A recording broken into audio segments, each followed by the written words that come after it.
Assalamualaikum Şevket Mirzayev. Men Qaraqalpaqda yaşauvchi Dadabayev Yegamurat bo'laman. İltimos, men murojaatimni eshitishingni iltimos qilaman.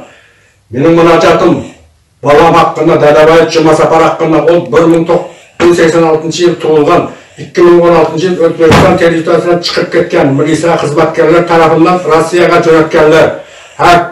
Har turli ma'lumotlarga ega bo'lgandan keyin militsiya xizmatkorlari izini qaytaruga hujum qilishdilar.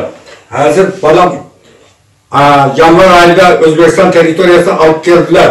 Ham qonun tarafidan hech qanday yordam bermayaptilar. 9 oyda men yopiq sud qilib, meni hech qanday ko'rsatmayaptilar, hech qanday mumkinchilik bermayaptilar. Hurmatli Şevket Mirzayev, sendan iltimos, shu muammoni yechib berishingni iltimos qilaman. Turkiya davlati bilan O'zbekiston davlatlari qonuniy darajada ishlamayapti.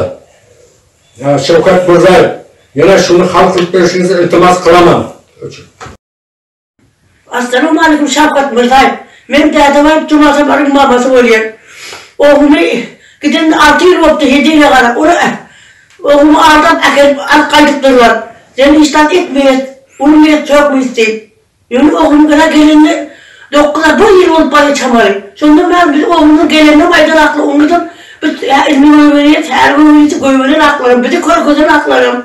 Men o'g'limni gulyatı varını etmeyirler. Ya gulyatı oğullarını etmeyirler. Men Dadabayev Jumasafar oğlumu. Bizi ko'rko'zdan aqlarimdagi, bak ko'r öldüyse, bir de vermeyirler. Şimdi şu oğlum azat etmiyor, senden gayret edemiyor. Oğlumun ne mi günahı var olsa ayıp. Şevket Mirzayev senden gayret, biz oğlumun ne mi günahı var ayıp. Öğretmeninden ünlü milisiyere gelip, şu 6 yılda ünlü diye milisiye gelip vaat ettiler, mülakalet, hiç tat etmeyecek. Oğlan yaşırları, aktaklarları, ımarları geldiler. Önce ete vaat etmedi, dümün haklarını geldim, ben oğlumu günahı edip, ben oğlumu 12 yıl cezaevine ettiler. O cezasını hemen şu günahını bize aydan aklar. Satına da çağırmıyorlar. Ve sonra gönül diyecek bize simidaniye de veren hakkı, hiç tat veren haklar. Var bilir bu adamların, milisiyelerin, aktaklarını, yaşurların. Şevket Mirzayev, haiz benim ene yolumdan haiz edin, ben çakam azat edin.